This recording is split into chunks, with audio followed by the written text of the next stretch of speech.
Aydın'ı koysak.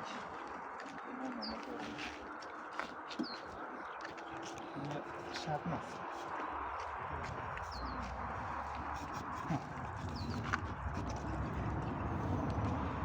Santimetre koygan holatda.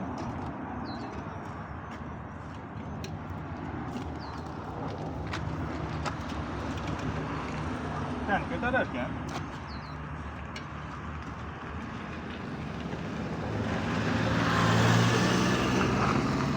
Sifat yomon emas, gazovoz. Просто farqini bilmoqchimiz. Farqini ko'rsatmoqchimiz.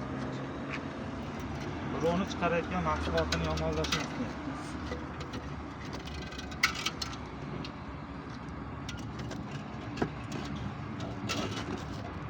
Yaqindan ko'rsatdim. Qo'limda hali olganim yo'q. Ushlab turibman.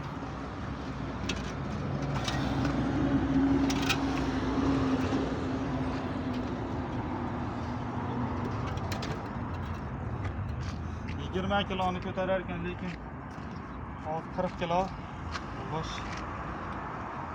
Lekin 30 kiloni zo'rg'a ko'taradi. Mana, cheng qoldi.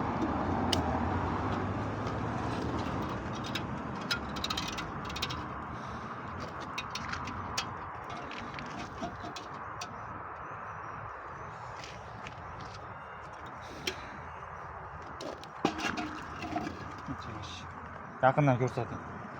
Akalar mana nargida ham xuddi shu holatda turgan. Hozirgi holatda 40 kilo ko'tarib turibdi. Bu yana ko'taradi.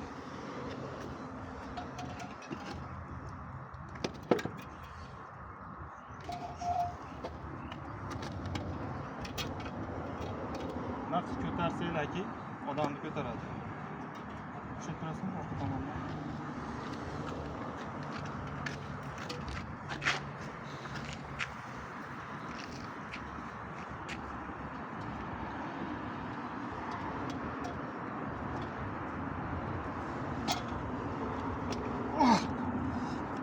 Akalar 75 kiloni.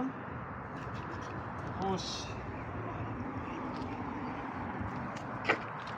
75 kiloni aka. Bu yerda g'ish qo'yib yormadi. Miq qiyshayib ketish hisobiga miq ko'tara olmadi, g'ish emas. Endi buni akalar penabloy deb o'ylaganlar. Penabloy suvga tegsa yumshab ana o'tib ketish kerak. Qo'yib yuboradi. Mana akalar. Qattiq. Qani suvga tegan holatda ham qo'lni o'yib yuborgan holatda. Suvga nam tegan holatda 15 ming so'mlik, 16 ming so'mlik, 16 ming so'mlik gazovoydan ancha yaxshi sifat. Endi biror narsasini yomonlashmas. Bu ishimizni narxiga keladigan bo'lsak 18 ming so'm. Haqiqiy avtoklavni gazovoyda birga bir keladi. Prosta mahalliy sharoitda chiqarilgan. Bu g'ishtni 25 ming sotishyapti. Mana shu sifatdagi gazovoy. Bundan oshiqcha emas. Biz esa sizlarga buni 18 ming so'mdan qo'yamiz degan. Sifati udar.